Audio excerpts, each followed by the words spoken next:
আজকে আমরা দুপুর রেডি হয়ে বেরিয়ে পড়েছি কোথাও একটা খেতে যাব বলে।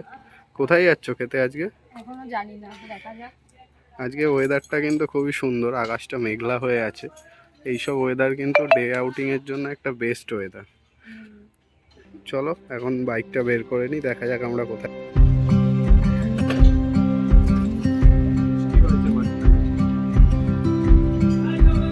হ্যাঁ, গাড়ির সিটটা পুরো ভিজে গেছে।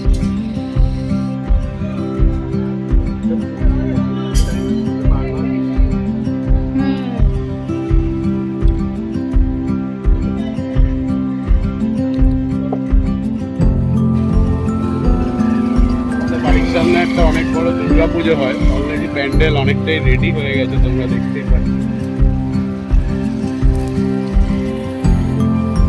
কোথায় যাচ্ছি আমরা?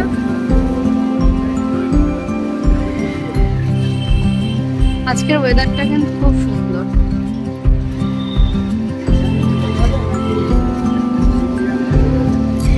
ইন্ডিয়ানই খেতে চলো, দুপুরবেলা লাঞ্চে ইন্ডিয়ান ছাড়া ভালো লাগবে না।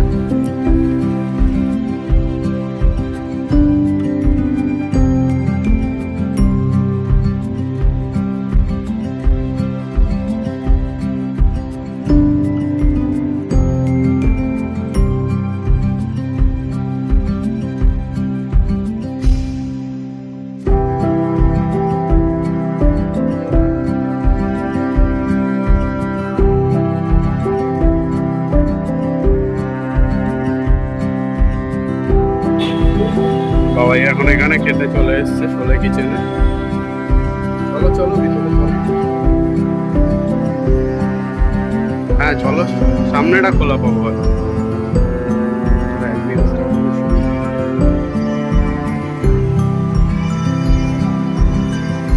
বন্ধ না, চলো চলো। ফাইনালি কিন্তু আমরা ঢুকে পড়েছি। এখানে মেনু কার্ড দেখছে বাবাই। এখানে দুপুরবেলা সব খালি আইটেম পাওয়া যায়। ডিসাইড করলে কি খাবে?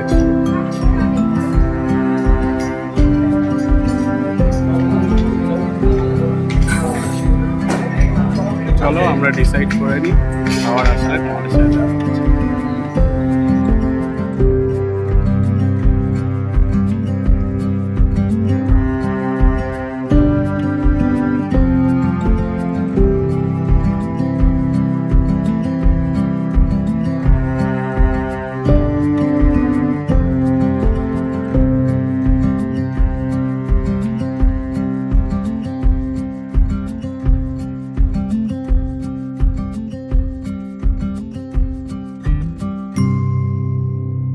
তো আমাদের খাবার চলে এসছে, আর এখানে আছে ভাত, লুচি, তার সাথে চানা মটর আর একটা লাউ দিয়ে সবজি, আর সাথে ছিল ডাল, মিষ্টি, চাটনি, আর এদিকে ছিল মাটন কষা, আর বাবাই নিয়েছিল কাতলা কালিয়া। তো এই দুটো ডিফারেন্স ছিল শুধু খাবারের মধ্যে। আর সাথে ছিল কচু বাটা, যেটা আমাদের খুব ভালো লাগে খেতে ওখানকার স্পেশালি, আর শাক ভাজা দেখতেই পাচ্ছ। তো বাবাই মাছ নিয়েছিল আর আমি এদিকে মাটন কষা নিয়েছিলাম, তো দুটোই দারুণ ছিল। এখানে কিন্তু এখন জমিয়ে খাওয়া দাওয়া চলছে। কেমন লাগছে খাবারের টেস্ট? মাছ মাংসটা এখনো আমরা টেস্ট করে দেখিনি, আমরা অবশ্য এখানে আগেও খেয়েছি। এখানের খাবারের টেস্ট বরাবরই ভালো। কচু বাটাটা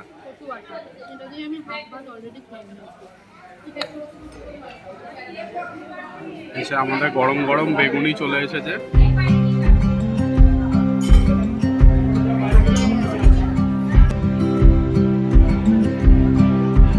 এখানে দুপুরে খাওয়া দাওয়া করার জন্য এটা কিন্তু মোটামুটি কাছাকাছির মধ্যে বেশ ভালো একটা জায়গা, তাই না? তারপর বলো, মাটন কেমন খাচ্ছ?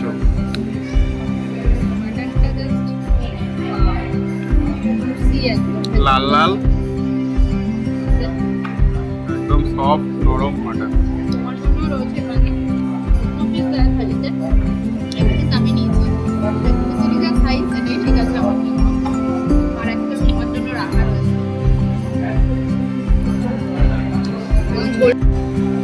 আমাদের খাওয়া দাওয়া ডান।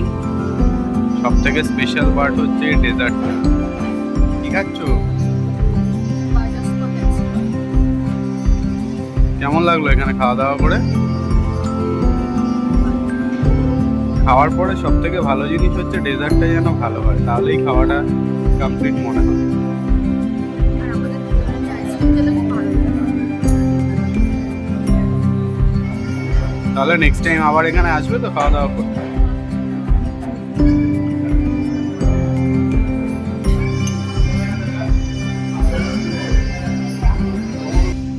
ফাইনালি আমরা খাওয়া দাওয়া কমপ্লিট করে বাড়ি চলে এসেছি। দেখা হবে নেক্সট ব্লগে। জন্য টাটা।